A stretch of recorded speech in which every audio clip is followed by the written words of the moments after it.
Okay, so what this is a notebook. You're making a notebook? A Wolfram notebook where I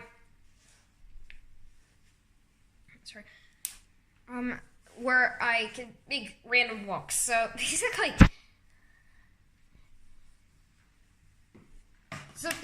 it's just a walk that just takes a step forward, backward, always the same magnitude. And randomly. So yeah. So it's just random. So what we can do is, so basically, this is just the code for the random walk here. So basically, I wrote this function here that would add the previous number to a random choice between these two numbers. So a random number is either backward or forward.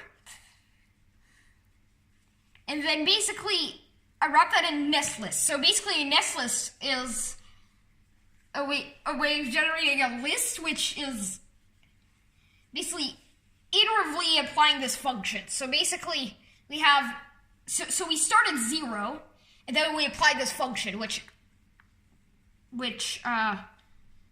adds either -1 or -1 to it. Okay, so we get -1 here. And then we, in this case, and then we apply that function again. So we add either -1 or 1 randomly. And so we get, in this case, we get -2. And then we apply the function again. In this case, we have -1, and then -2, and then -3, and then -4, and then -3, and then -4, and then -3, and then -4, and then -3, and then -2. So this is not really very much of interesting random walk. So basically, it just goes up and down like this.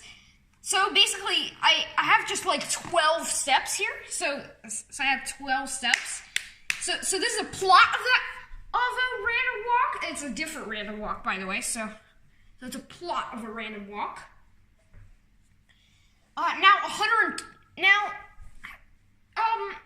The next random walk has more steps. So this is a random walk with 120 steps.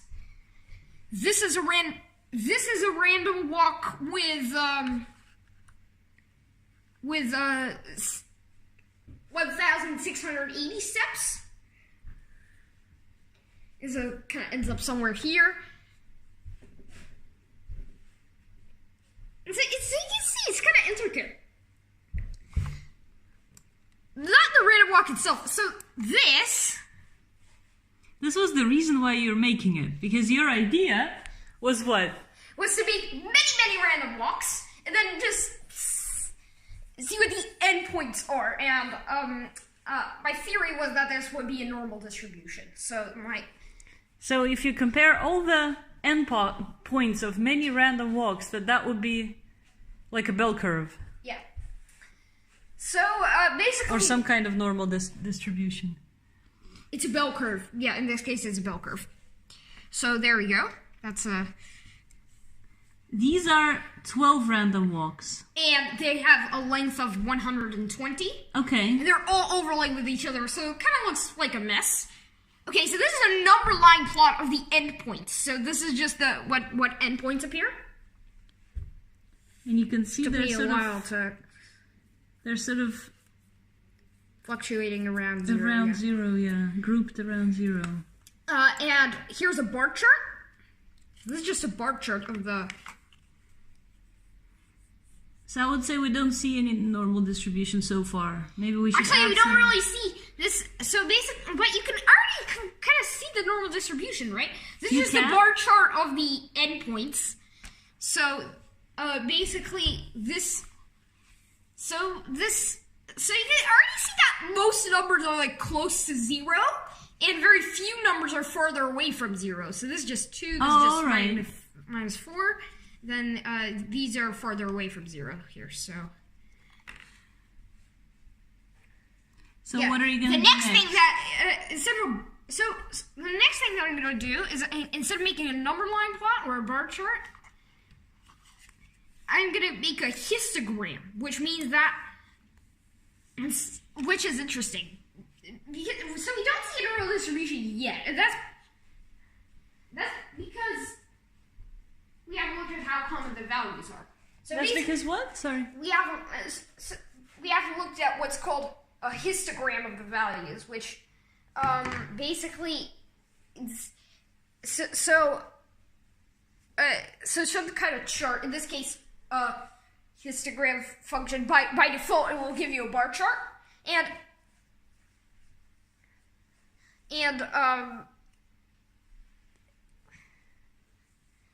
basically what this. But basically, instead of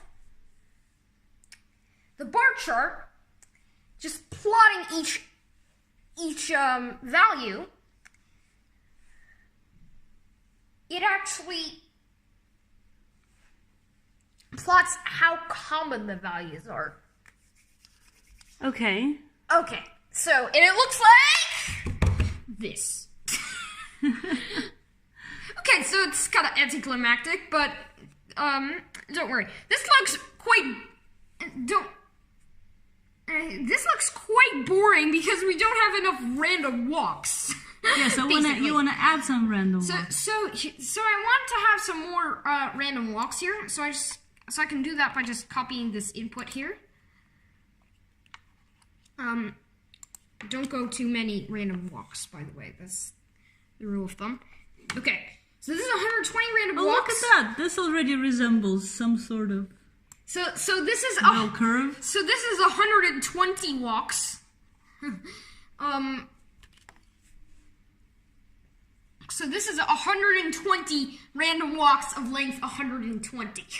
So there we go. Now let's try 1,680 random walks.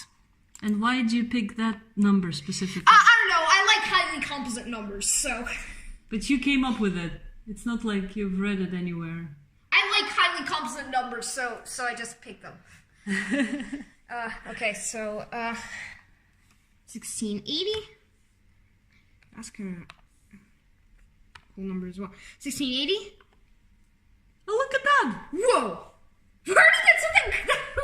It looks pretty much like a normal distribution. This is amazing. Yeah. And look, the endpoint is like a lot bigger now for some. Yeah, so 0, you can see it's like over here. You see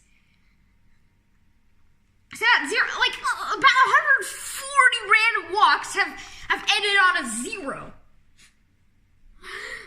And that means they've ended up back where they started. So, because they started 0, and they also ended 0. Which is pretty counterintuitive. Because, yeah, if you, it's pretty counterintuitive that, basically, if you just take random steps forward or backward, just haphazardly, any number of times, you're likely gonna end up back where you started. The most likely. Yeah. But the variance remains the same everywhere, right? In all those graphs. Look, it's always between something 40. Well, yes. That's because of the length of the random walk. If I change the length of the random walk, oh, okay, then we would have a different variance. So that, yeah. Why did you want to test this? How did you come up with this idea? Actually, no. Let's try some more random. But I just want to know. Walks. I'm gonna. Let me just do one more thing before we do that. Oh, you want to explain? So basically, I want to have like nice like heuristic or something. So let's just like square the number. That's the length of the random walk, and then that's how many random walks we'll do. That's I think kind of a nice heuristic. And basically, what I'm gonna do is I'm gonna do that. So this is Is that another highly composite number? Not really. It's just this number squared. So yeah. So here we go. I'm not sure if I'll crash Wolfram. Yeah, because we've seen it crash. I'm a bit. Warning. Huh? That's a bit odd.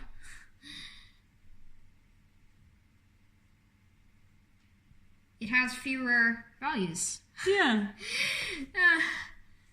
Are you sure everything's correct? Let's just do that again. Oh. This is weird. This is kind of weird. Oh. It's just like a stroke of luck or something that we had so many values.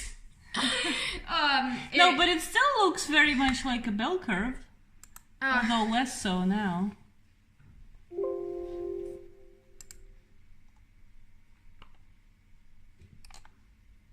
Oh, now we sort of get the variations of the same shape. Yeah, because every time those are different walks.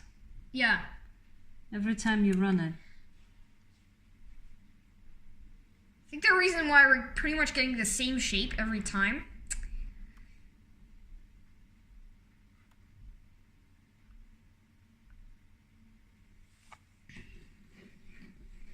is because yeah, let's actually just do one more thing because so let's I don't know say I want to do. So I'm gonna make a refresh, which it's actually not mentioned in the book that I was reading. An elementary introduction to the Wolfram language, but I've looked at the reference and I've had this thing. So I'm gonna make a refresh, which means so I'm gonna have a dynamic program that's gonna like do stuff over time. Okay. I'm gonna make a dynamic module. So, which will be just walks. Which is empty list to start with, and then basically what I'm gonna do is I'm gonna update the thing. So basically, what I'm gonna do is I'm gonna have a refresh in here.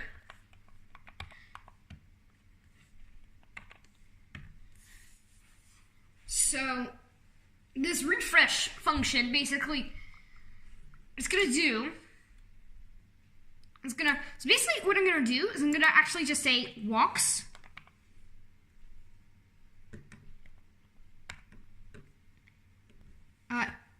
Walks is now equal to append.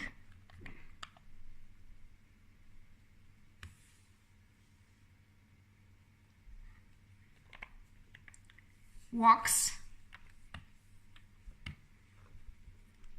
to what? So append walks append to walks another random walk.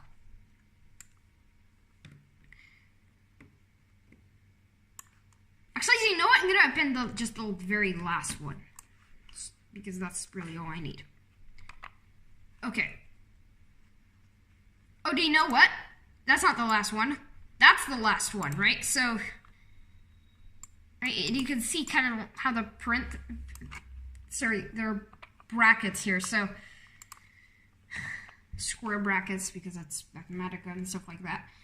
So now I'm gonna use semicolon, which in Mathematica said that you should execute this line of code, but not actually show the answer. It seems pretty rare that you want to do that, but in like variables and procedural programming, you actually have to do that all the time.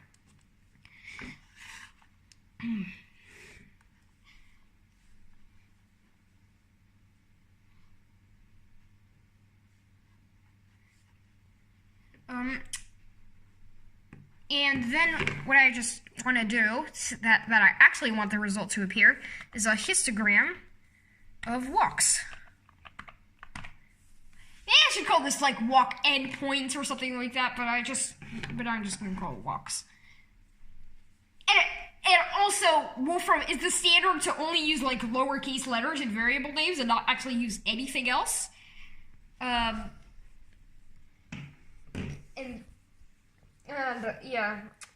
So makes it a little bit difficult to make like multi-word variable names.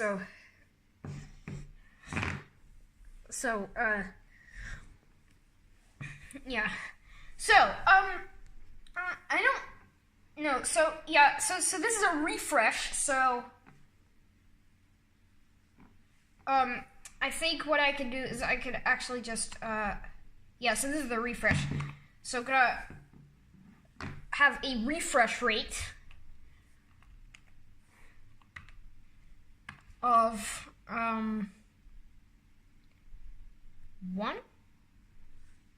Oh, it's not refresh rate. What's the option? I'm gonna just open the Wolfram language documentation. Because this is the thing. Once you download the Wolfram language, you actually also get the entire Wolfram documentation on your computer.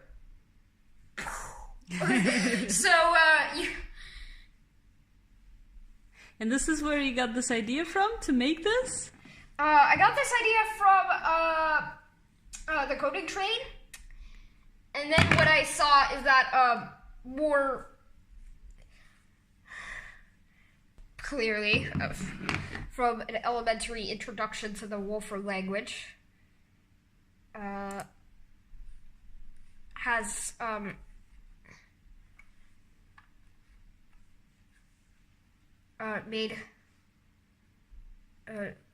had random walks in it. It's a video about nest list. So basically, update interval. It's not refresh rate. It's update interval. Update interval of 1. Let's actually use 10 just to be safe.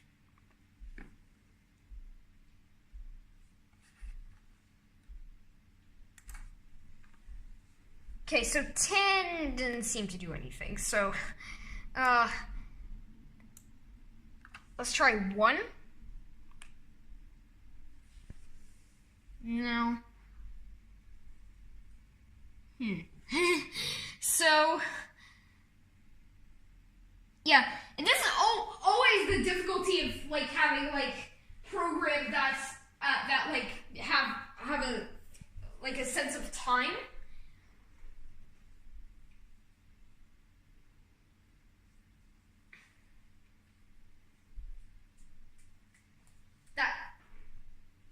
Because once you get a sense of time in your program, once you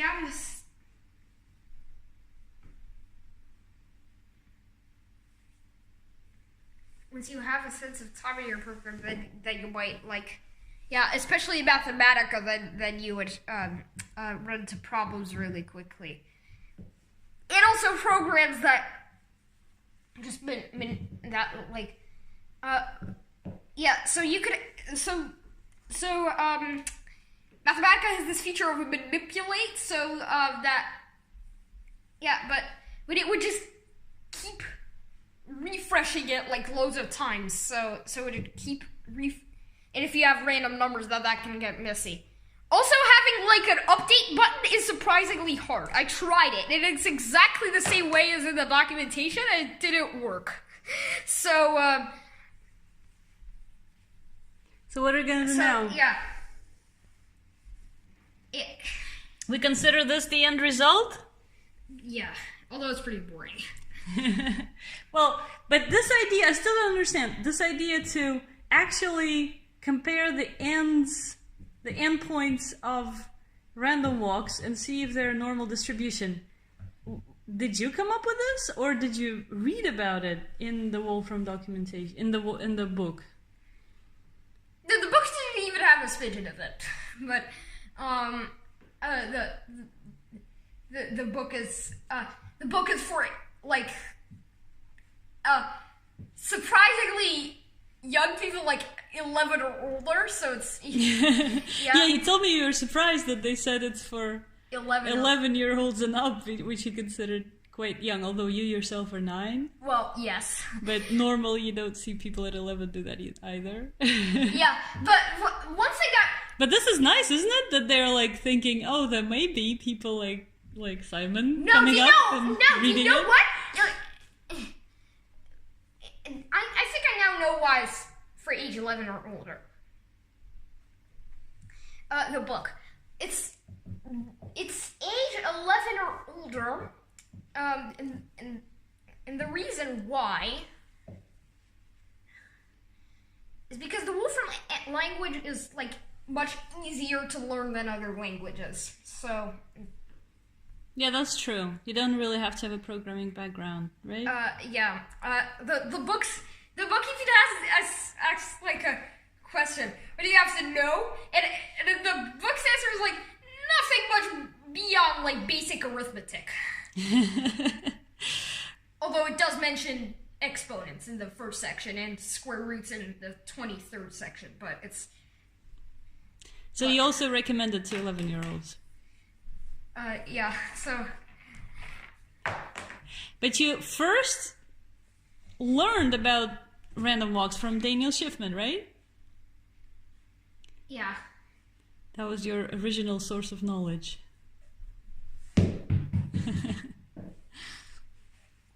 Although it was in 2 dimensions, and this is a random walk in 1 dimension.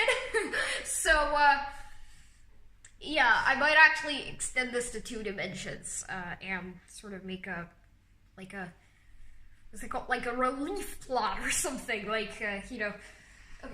Alright.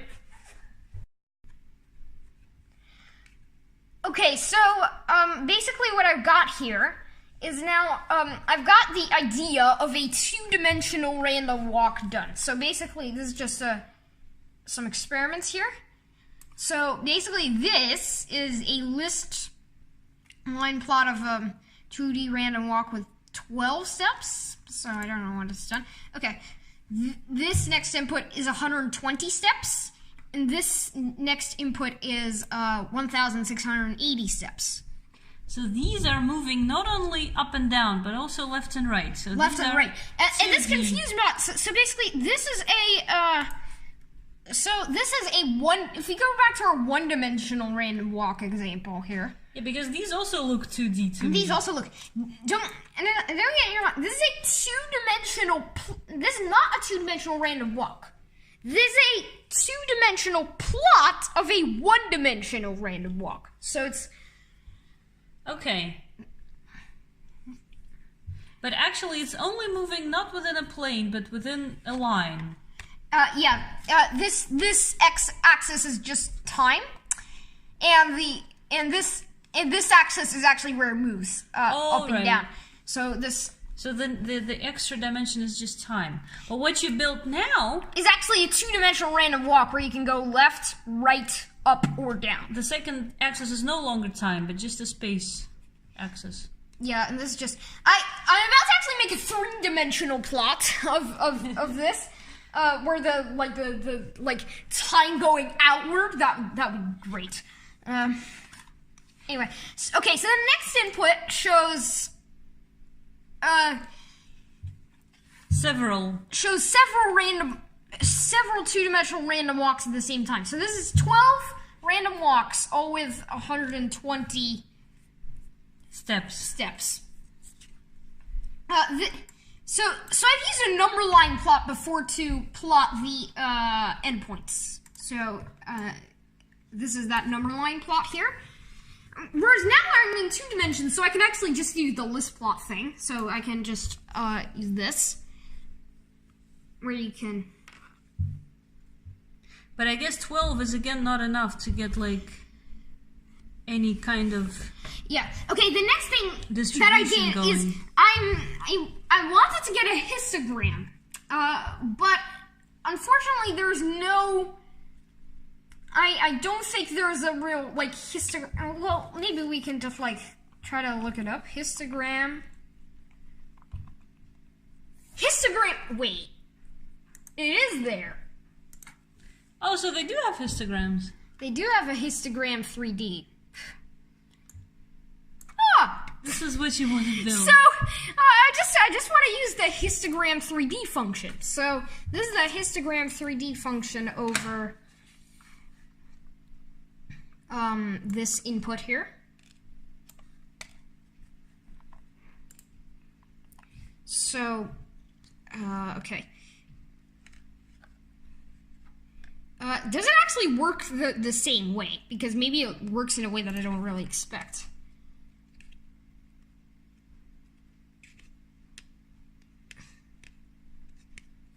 So I want to look at this function here.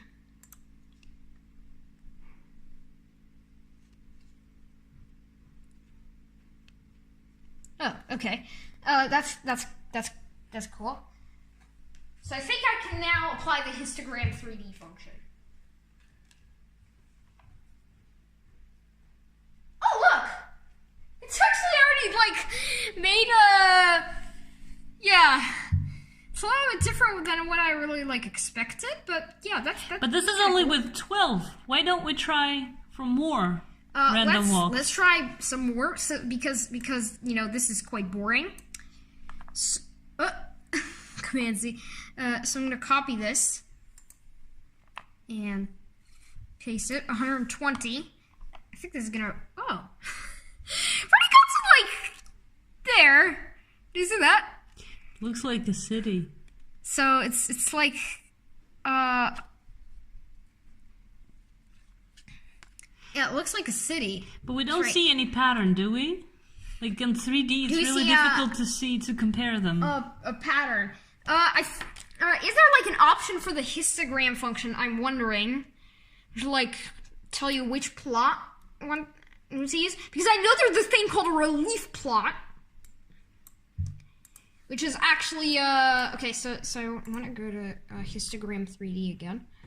So this is the histogram 3D function. So I'm gonna have a. Oh, there's this like chart element function.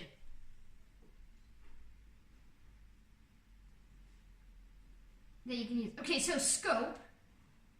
Let's go to options. So I want to look at the options here. Chart. Okay. Chart.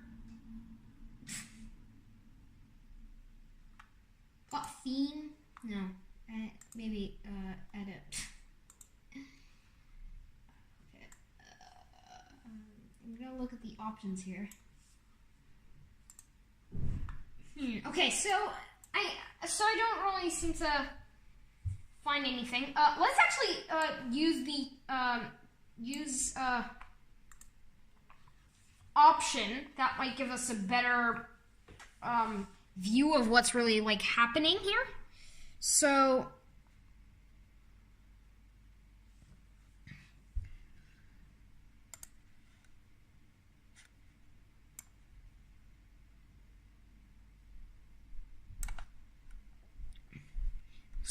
a chart element. This seems like a great thing. So I can